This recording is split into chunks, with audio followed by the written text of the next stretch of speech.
कार्यक्रम के पुण्यार्चक हैं श्री राजेंद्र प्रसाद जैन, श्रीमती ममता जैन, श्री प्रशांत जैन, श्रीमती दिव्या जैन, पारस जैन, श्री भरत जैन, श्रीमती सौम्या जैन एवं समस्त परिवार, मुंबई। कुछ ऐसी बातें सामने आती हैं जो होती तो नीति की हैं, लेकिन अंदर की भीति को समाप्त करके प्रीति को उत्पन्न करने के लिए भी कारण बन जाती हैं। राजनीति हो, कूटनीति हो, धर्म नीति हो अथवा अन्य कोई नीति हो, भले ही आज राजनीति शब्द कुछ नकारात्मक शब्द बन गया हो, लेकिन राजनीति शब्द भी नकारात्मक नहीं है। इसमें राज करने की नीति नहीं, नीति पूर्वक राज करने की पद्धति विकसित की गई। राज्य करने के लिए जब नीति आती तब वो एक गलत अर्थ में बदल जाती है, लेकिन नीति पूर्वक राज्य करने की जब भावना होती तो राजनीति के तहत ही तो वो नीति पूर्वक राज्य कर पाएगा। कूटनीति, जिसको आप डिप्लोमेसी बोलते हैं, ये भी गलत अर्थ में नहीं है। कूट का मतलब स्थान, क्षेत्र, जैसे आप लोग बोलते ना सिद्धवर कूट, शिखर जी में जाने के बावजूद भी आप लोग फला कूट से ये तीर्थंकर भगवान मुक्ति को प्राप्त हुए, इस कूट से ये हुए, आदि आदि। कूट का मतलब वो स्थान, किस स्थान पर किस प्रकार की नीति अपनानी है, ये कूटनीति मानी जाती है। अब इसमें क्या गलत है? यदि आपको नीति पूर्वक द्रव्य क्षेत्र काल में अपने भावों को प्रस्तुत करना नहीं आता, तो फिर आपके भावों को कौन तरजीह देगा, कौन आपके लिए प्रोत्साहित करेगा? इसलिए ना कूटनीति शब्द खराब है, ना राजनीति शब्द खराब है। इस शब्द को खराब किया है भावों को खराब रखने वालों ने। हम तो कहते राजनीति पूरी होनी चाहिए, कूटनीति भी पूरी होनी चाहिए, तब तो जाके धर्म नीति धर्म क्षेत्र में लागू होने लायक बन पाएगी। अब धर्म नीति की बात आए तो कोई कुछ नहीं कहता, तो फिर राजनीति की बात में क्यों? पूज्य गुरुदेव बहुत अच्छी बात कहते कि गुरुनाम गुरु आचार्य ज्ञान सागर जी महाराज नीति के बारे में एक बहुत अच्छी पंक्ति बोलते हैं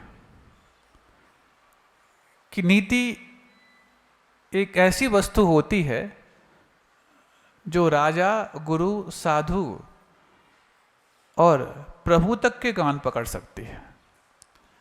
हालांकि प्रभु नीति विरुद्ध नहीं होंगे, लेकिन वो किसी के लिए भी कान पकड़ सकती है। राजा है तो राजनीति के तहत काम करे, गुरु है तो अपने मूलाचार के तहत काम करे, श्रावक है तो श्रावकाचार के तहत काम करे, और किसी के लिए मंत्री बनाया गया है तो वो कूटनीति के तहत काम करे। क्योंकि किस स्थान पर कौन से काम आवश्यक होते हैं ये कूटनीति ही तो बताएगी। तब तो कूटनीति में प्रसिद्ध कौन हुआ है? चाणक्य। चाणक्य राजा नहीं था, लेकिन किंग मेकर था। और किंग मेकर होने के कारण उसने एक जो किंग तैयार किया जिसका नाम चंद्रगुप्त मौर्य। चंद्रगुप्त मौर्य तो एक साधारण सा व्यक्ति, लेकिन उसकी किसी विशेष प्रस्तुति को देख करके इसने समझ लिया मेरे मकसद में कामयाब करने के लिए यही सही राजा बन सकता है।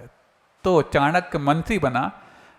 चंद्रगुप्त मौर्य की खोज चाणक्य ने की और चंद्रगुप्त को राजा बना दिया, लेकिन खुद मंत्री बन गया। इसीलिए किस तरह, कैसा, कब, कितना, किस प्रकार से काम करना चाहिए यही सिखाती है कूटनीति। एक बार हुआ ऐसा कि MBA करने वाले और CA करने वाले कुछ ग्रुप्स थे। दोनों के बीच में एक यात्रा हो रही थी। एक ग्रुप था सीए वालों का, एक था एमबीए वालों का, और महाराष्ट्र में मुंबई से पुणे के बीच में और उनके आसपास जो छोटे उपनगर हैं उनके बीच में वो यात्रा कर रहे थे। एक बार दोनों के बीच में एक जंग छिड़ गई। एमबीए वाले बोलते हैं कि हमारा टैलेंट हट के होता है, तो सीए वाले भी बोलते हैं कि हमें भी P&L बनाना आता है और ऑडिट करनी सबकी आती है, तो हमारा टैलेंट अलग टाइप का है। उदाहरण भले ही आप लोग के जीवन का है, लेकिन हम उस नीति को बताना चाहते हैं जिस नीति की चर्चा आज हमने प्रारंभ की है। तो एमबीए तो आप जानते ही हैं और सीए को भी आप जानते होंगे, लेकिन जैसे ही सीए वालों ने कहा कि ठीक है, हमें अपना टैलेंट साबित करना है कि हम कितने टैलेंटेड हैं, यात्रा चल रही थी मुंबई से पुणे के बीच में। एमबीए वालों ने सिर्फ एक टिकट खरीदा 5-7 लोगों के बीच में, और सीए वालों ने सबने टिकट खरीदे और ट्रेन चालू हो गई। ट्रेन जैसी चालू हुई तो हुआ ऐसा, इतने में टीसी आ गया। अब टीसी आया तो सीए वाले खुश, बोले अब देखो बिना टिकट के हैं, समझ में आ जाएगा इन लोग को। जा रही अपने आप को 30 मार्क का समझते थे। इतने में सारे एमबीए वाले जो थे वो टॉयलेट में घुस गए, एक साथ एक टॉयलेट में 4-5 घुस गए।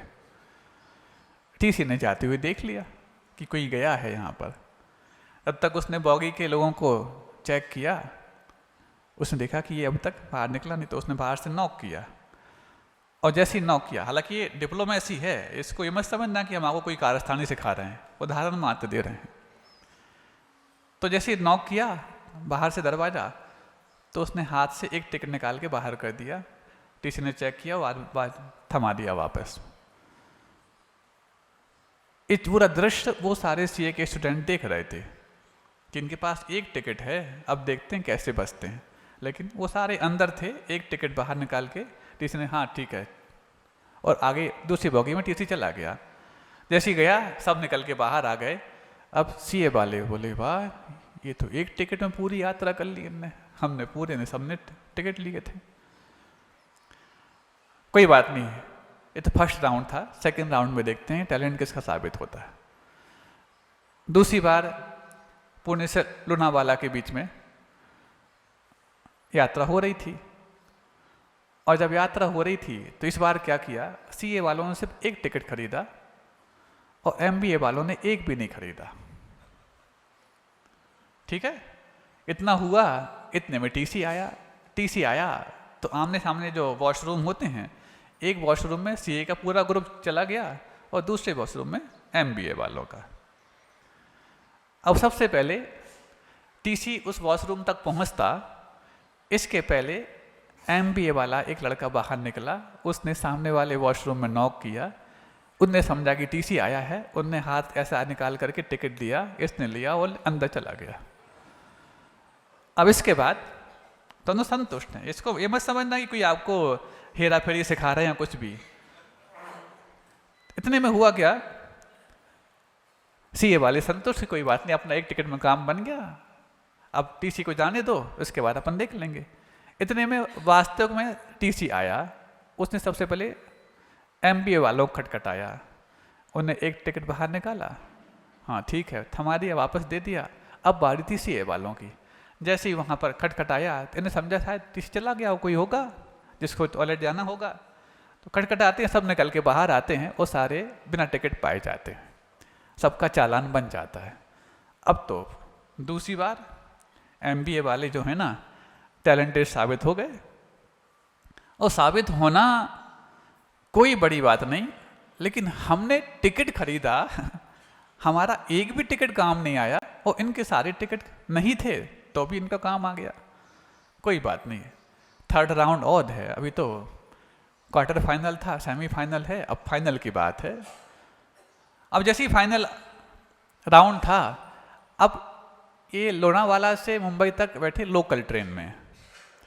इस बार सीए वालों ने एक भी टिकट नहीं खरीदा। पहली बार में सबने खरीदे थे, दूसरी बार में सिर्फ एक खरीदा था, दोनों बार मुँह की खानी पड़ी। तीसरी बार में सोचा कोई बात नहीं, अपने आप को हम बताएंगे, इस बार एक भी टिकट नहीं खरीदा।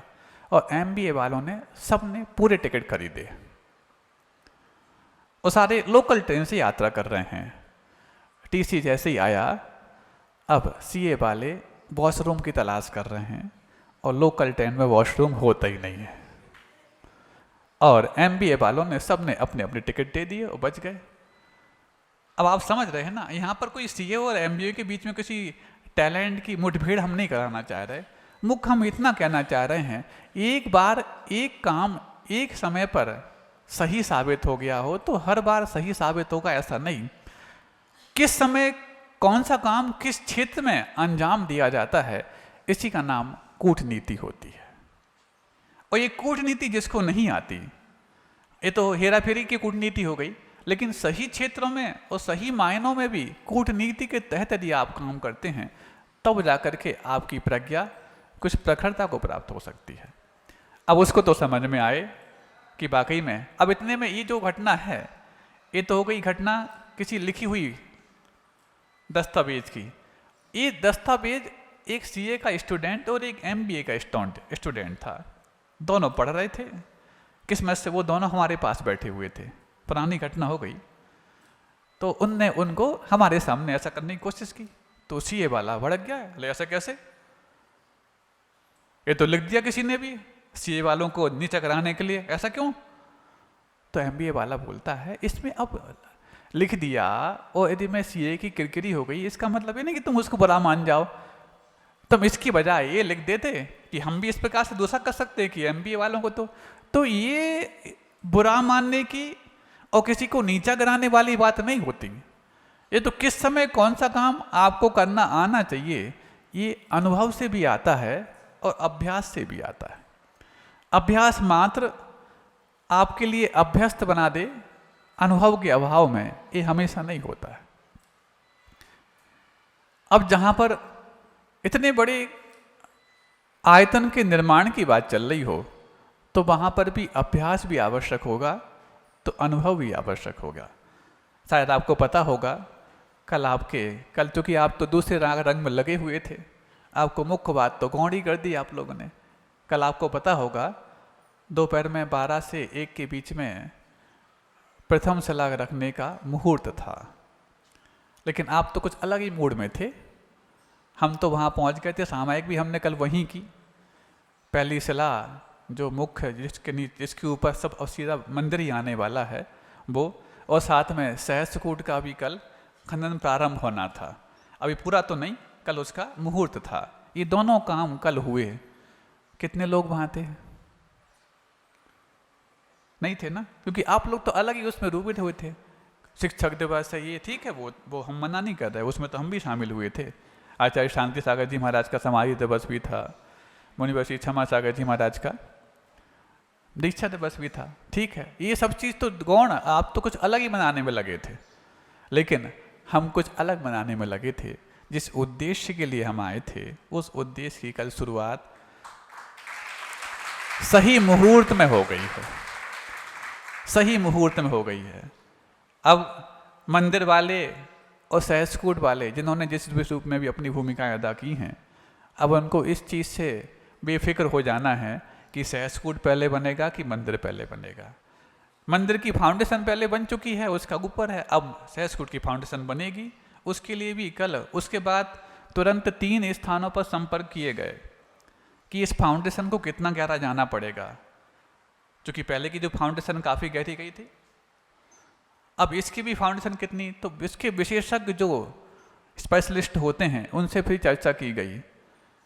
एक जो स्नेहल जी पटेल हैं कनाडा के, वो कई स्थानों पर, चाहे वो इंदौर की जो सहस्त्रकूट जनालय बन रहा है, समोसरण मंदिर बन रहा है, वो शिरपुर का 4 सहस्त्रकूट और 3 मंजिल का समोसरण बन रहा है वो, और राम मंदिर का जो अयोध्या का राम मंदिर बना है, क्योंकि वहाँ पर भी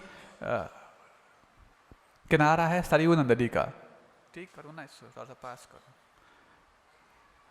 सरयू नदी का किनारा है। तो सरयू नदी के किनारे के तहत चूँकि रेतीली ज़मीन है, और रेतीली ज़मीन पर इतना बड़ा विशाल देवालय उनको बनाना था, तो एक्सपर्ट्स की राय ली गई थी। तो उसमें भी स्नेहल पटेल जी को बुलाया गया था। उन्होंने ये कहा था कि यदि आप रेतीली स्थान पर और इतना बड़ा देवालय बनाने जा रहे हैं, तो ऐसे में जिनको ये पत्थर के मंदिरों के निर्माण करने का अनुभव जिनके पास है, उनके पास जाकर के आप अवश्य सलाह लें। हालांकि वो स्वयं दे सकते थे, लेकिन उन्होंने क्या कहा कि आचार्य विद्यासागर जी महाराज के आशीर्वाद से कई स्थानों पर विशाल विशाल पत्थर के मंदिरों के निर्माण हो रहे हैं, आप पहले उनसे जाके सलाह लें। वो पूरा का पूरा लेख छपा था लखनऊ के एक न्यूज़पेपर में, जो हमने स्वयं भी उस समय जब हम लोग चातुर्मास कर रहे थे इंदौर में, कोरोना काल की बात है, पूज्य गुरुदेव के साथ, उस वक्त ये लेख हमारे सामने भी आया था कि स्नेहल पटेल जी ने इतनी बड़ी बात कही कि आपको यदि राम मंदिर का निर्माण कराना है तो जिनको पत्थरों के निर्माण कराने का बहुत बड़ा अनुभव है, ऐसे गुरु के पास जाके आप सलाह अवश्य लें। तो आप जान करके हैरान होंगे कि कई उनके विशेष संत लोग और जो उसके लिए निर्माण के लिए अधिकृत लोग हैं, पूज्य गुरुदेव के पास नेमावर में आए, घंटों तक चर्चा की। और ऐसा नहीं कि पूज्य गुरुदेव ने सोचा कि नहीं ये तो राम मंदिर का निर्माण हो रहा है तो हम इनको कौन सलाह दें, कुछ भी नहीं। राम मंदिर का निर्माण हो या जिन मंदिर का निर्माण हो अलग वस्तु है, ये भारत की संस्कृति के निर्माण हो रहे हैं। इसलिए पूज्य गुरुदेव ने भी उनको योग्य सलाह दी कि यदि आप करना चाह रहे हैं, ये आपकी व्यवस्था है, ठीक है। आप राम को गृहस्थ अवस्था में पूजते हो, राज्यावस्था में पूजते हो, अलग विषय है। और हम भी राम को पूजते हैं बीतरागी अवस्था में, अलग विषय है। आप एक अलग राग रंग में पूछते हैं हम बीतराग तक, लेकिन यदि आप कुछ प्रयोग कर रहे हैं तो इसका मतलब ये नहीं है कि हम आपके लिए कोई सलाह ना दें, आपके लिए इस प्रकार का करना पड़ेगा। ये पूज्य गुरुदेव ने, एक डाकोर बाबा हैं उनके, जो मतलब सबसे बड़े अपने आप में हस्ती माने जाते हैं, वो आए थे, एक महंत जी आए थे, इन सब ने पूज्य गुरुदेव के पास घंटों घंटों चर्चा की कि हमें कैसा करना चाहिए। सुन रहे हो, जिन गुरुदेव का आशीर्वाद आपके इस तीर्थ के निर्माण के लिए मिला है, अब जिस 22 जनवरी को पूरे विश्व में राम मंदिर के निर्माण का इतना बड़ा शोर शराबा हुआ था, उनके लिए भी पूज्य गुरुदेव ने ही अपने को सलाहें दी थी, आप मानो। इस कार्यक्रम के पुण्यार्चक थे श्री राजेंद्र प्रसाद जैन, श्रीमती ममता जैन, श्री प्रशांत जैन, श्रीमती दिव्या जैन, पारस जैन, श्री भरत जैन, श्रीमती सौम्या जैन एवं समस्त परिवार, मुंबई।